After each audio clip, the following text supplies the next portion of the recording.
Here are the top headlines making news at the University of Limpopo this week. 4 female staff are nominated in Higher Education Women Leaders Awards.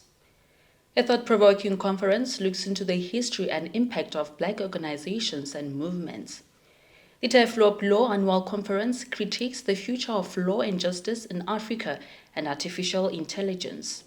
And the Faculty of Science and Agriculture shone a spotlight on a critical health concern and contributions of women scientists. These are some of the headlines for this week at the University of Limpopo. You are watching Inside UL News.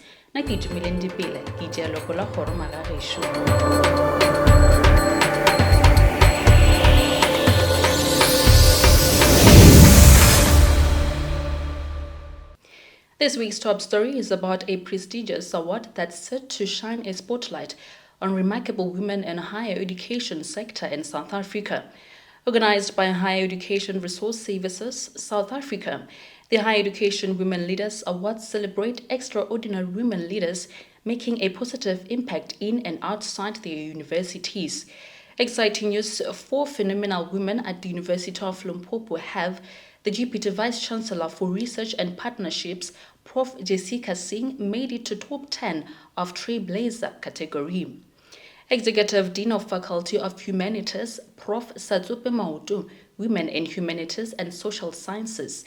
Deputy Registrar for Faculty of Health Sciences, Ms. Felicity Mate, has been nominated in Women in Academic Administration. And Prof. Teboro Mutiba, Executive Dean of Faculty of Health Sciences, has been nominated in the Lifetime Achiever category. Prof. Mutiba joins us in studio to discuss her work as an academic both inside and outside of the university. Prof, thank you so much for joining us. Thank you very much. All right. So firstly, congratulations on your nomination in the Lifetime Achiever category. Can you please tell us about your initial reaction when you actually learned about this nomination and what it means to you? When receiving this nomination, I received it through an email, and I was so excited. But the first thing that came to my mind was, wow, meaning I'm contributing to the health and well-being of the people of Limpopo. All right. So throughout your career in academia, what are some of the most significant changes you have witnessed in the field of health sciences, and how have these changes influenced your work?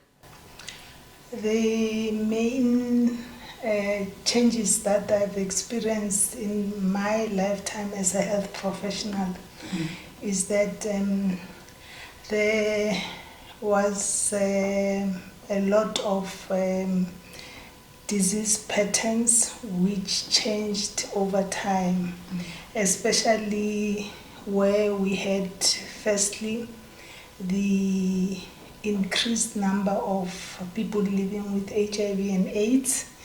And as health professionals, we were concentrating on taking care of people living with HIV and AIDS, and basically also prevention so that people don't contract HIV and AIDS. And when we are still concentrating on that, then the non-communicable disease struck us while we were not expecting. And what was worse, during my lifetime, it's experiencing the pandemic, COVID-19 in 2020. That one was just a tsunami because no one expected that such an infection can strike us as South Africans. And what you indicated that how did this influence my work? Basically, when I started being a researcher or employed at the University of Limpopo, my main focus was purely health service management. Then over time, when these disease patterns struck us, then I realized that being a health service manager, I need to modify my research focus so that I can be able to be of assistance to the government, especially by, reducing costs and also upskilling the healthcare professionals. And at the university, especially in the Faculty of Health Sciences, while I was still a lecturer in the nursing department, I realized that I need to make sure that I contribute in the faculty as large. And immediately after graduating my PhD, what I've done is that I wanted to see other lecturers or junior lecturers achieving more by graduating their postgraduate degrees. That's where I contributed significantly in the Faculty of Health Sciences at that level. All right. So, Prof, could you share with us some highlights from your journey within the Faculty of Health Sciences? What accomplishments are you most proud of? Okay, the things that I'm proud of, it's about making sure that the faculty, in terms of the research output, I made a quite significant contribution. In 2015, 16 and 17, I was able to boost the faculty in terms of research output, especially the articles that were published in accredited journal. And secondly, I managed to graduate staff members. I managed to supervise up to completion staff members for their PhD degrees. Yes, and also staff members that I supervised, they've graduated their masters. And one other thing is that I managed to secure scholarships for students who have enrolled under my supervision. And the one that I'm really proud of is when I managed to secure 3 scholarships for students with the University of California in Los Angeles. 1 have graduated and 2 of them are still doing their PhD at the moment. And the other issue is that I managed to secure funds and became a project leader for COMEC, which is called Designing Maternal and Child Health Interventions in the province. And then there's a lot that I've done as a person, especially to make sure that in the faculty there are research teams, and those research teams are yielding a lot of results, because at the moment I can see and track that most staff members in nursing science and in pharmacy and in nursing, pharmacy, they're able to publish articles in accredited journal and some in public health. And always I make sure that they are capacitated to know how to write articles. And they become first authors of those articles. Okay, that's nice, Prof. So the Lifetime Achiever category is a testament to your long and impactful career. Can you reflect on some of the key milestones that have led you to this point? The milestones that have led me to this point is that as a person, you need to work hard and make sure that you manage your time, correctly, and make sure that you don't compete with other people, but compete with yourself, because everyone is a special species. So that you use your own attributes to make sure that you achieve. And I'll make sure that I work hard on a daily basis and set myself targets. That's why I'm able to publish, supervise PhD, supervise master's student, and still do my work as currently still do my work as a dean, executive dean. All right. Yes. Okay. So speaking of an executive dean, as an executive dean, Prof, you've likely worked on various initiatives to enhance the education and research within your faculty. So could you elaborate on some of these initiatives and their outcomes? Like I've said, I've encouraged people to, form research teams that will allow them to work very hard and have tangible and credible research outputs. And mostly since I became a dean, I think there's an improvement in terms of the postgraduate student output and also the research output in terms of articles that are published in accredited journals. And further, the other thing is that I'm able to make sure that we implement our teaching, learning and assessment policies of the university so that we don't compromise quality, especially because when we are in the health sciences, we need also to comply to health professions councils that govern our training. And since I became a dean, I know for a fact that I haven't lost any accreditation, though the Quality Assurance Office of the university assists us in terms of making sure that we don't lose those accreditation, but also I motivate staff members to work very hard so that we don't lose any program accreditation, and we haven't lost any since I started. All right, Prof. So beyond your role in the university, how have you engaged with the broader community to promote awareness and understanding of health sciences? Are there specific projects or collaborations you would like to highlight? Yes, because we, as a person, because of my roles, I won't really have time. What I do is that when I supervise PhDs, I make sure that the PhD students' titles or the focus, that it must be intervention research, and we have developed a lot of intervention strategies. For example, I have students who have developed training program for nurses, for home-based carers, so that they can be able to care for patients or people who are living with those diseases.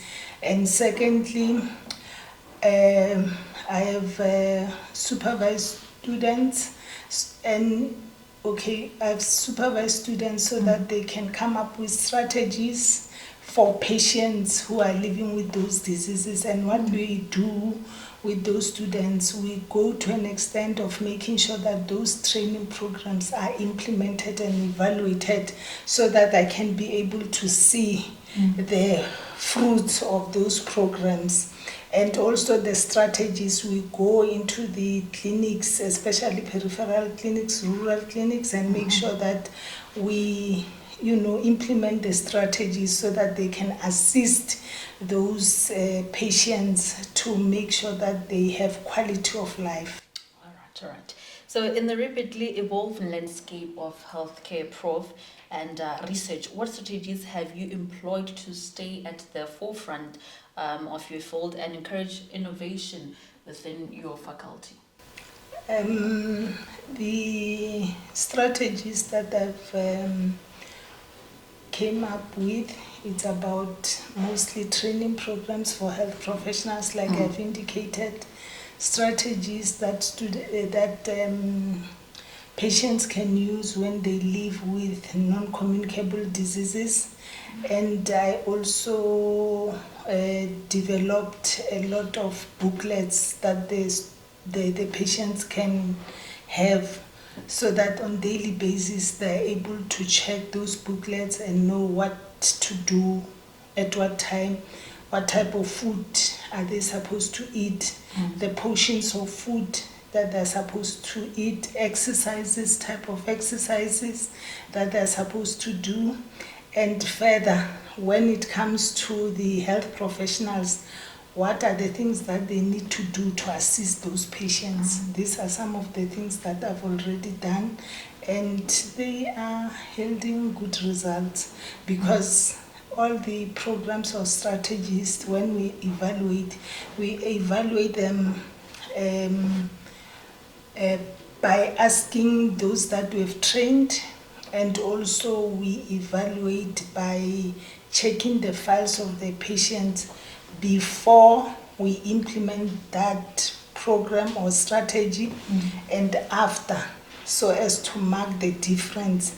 And always we find that we have found that we are able to change the lives of people or improve their health. All right, lovely. So, Prof, the Lifetime Achiever category recognizes not only professional accomplishments but also contributions to society. So, how have you leveraged your expertise to address health-related issues on a broader scale? On a broader scale, I'm able to make sure that in church I always give health education when I'm in church. I will further go to conferences and present papers. I interact and collaborate with colleagues internationally and nationally. Like now I've arranged a seminar in Sweden where my students are going to present, the ones that I graduated PhD, those that are in the faculty and they're about to graduate their PhDs, even though they have not registered with University of Limpopo or with myself. Those that graduated recently with their PhDs, we are going to have a joint seminar in Sweden on the 25th and the 26th of September, where they are going to present with their counterparts the other side in Linnaeus University in Sweden. These are some of the things that I'm trying to do to make sure that the staff members in the faculty grows in terms of research. Since yesterday, until tomorrow, we are having a workshop where we requested a renowned professor in health sciences who is busy at the moment trying to assist all these people who are going to participate in the seminar and other health professionals in the faculty to make sure that they craft their own niche areas. All right. As we wrap up, Prof, looking ahead, what are your aspirations for the future of health sciences, education, and research? And how do you plan to continue making a positive impact in the field? I want us to prevent diseases. That's my main issue in health sciences. And if someone develops some type of diseases, then we need to make sure that we manage the disease well. But my main focus is prevention. All right, lovely. Thank you so much, Prof, for making time to have a chat with us. Okay, thank you very much. That was Prof Matiba discussing her work as an academic in the university. In other news, the Association for the Advancement of Black Accountants of South Africa, ABASA, recently conducted a powerful outreach initiative that aimed to pave the way for aspiring young minds. In an effort to empower and uplift, ABASA took community engagement outreach to the local schools of Ramasheshane to lend a helping hand and provide encouragement to the 2023 matriculants, guiding them towards higher education institutions. Still on programs that empower the next generation for success, in a bid to equip their students with more than just academic knowledge, the Student Representative Council SRC, Faculty Chairperson of Management and Law Jacob Mangena, coordinated an enlightening event to advise and encourage final year students as well as those at the earlier stages of their studies about the journey ahead in the world of careers within the management and law spaces. Stay with us for more on this.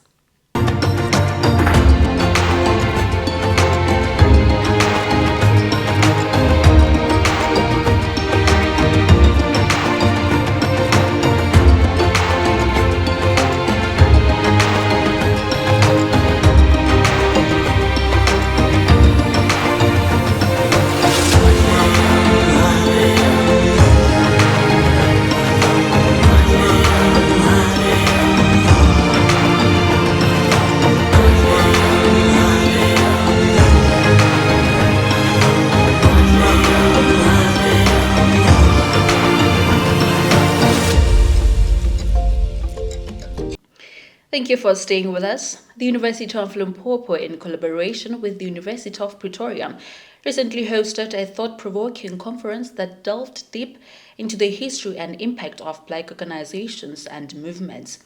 A dynamic three-day conference organized by the Department of Cultural and Political Studies at the University of Limpopo brought together scholars, experts, and thinkers from across the globe. Held under the banner of the second Black August International Intellectual and Cultural Festival of the Azanian Philosophical Society, the event unpacked and explored the complexities surrounding Black organizations and movements. Still on conferences, the School of Law at the University of Limpopo recently hosted its landmark annual Turfloop Law Conference that brought together legal minds from various sectors to discuss the future of law and justice in Africa. The Turfloop Law Conference, now in its second edition, has proven to be a pivotal platform for discourse and exploration. Distinguished practitioners from diverse fields, including civil society, legal counsels, and academics, convened to navigate the evolving landscape of law and justice on the African continent. Against the backdrop of the Fourth Industrial Revolution and expanding space of artificial intelligence, the event posed thought-provoking questions about the future of legal practice and justice. As technology reshapes our world, how does it impact the principles of law that have guided us for centuries?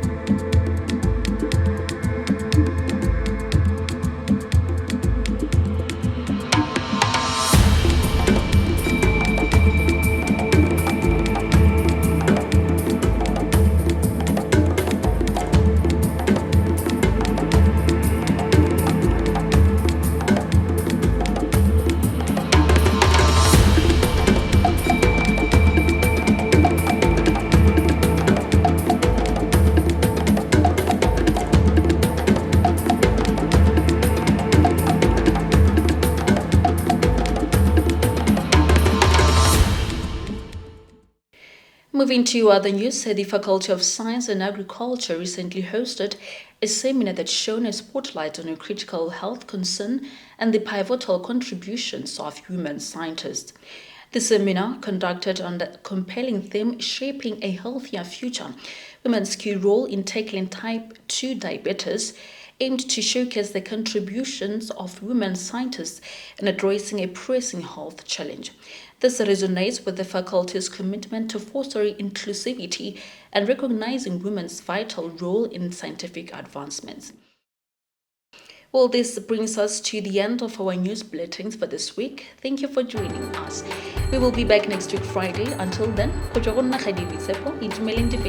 and the rest of the Inside You All team, have a great week ahead.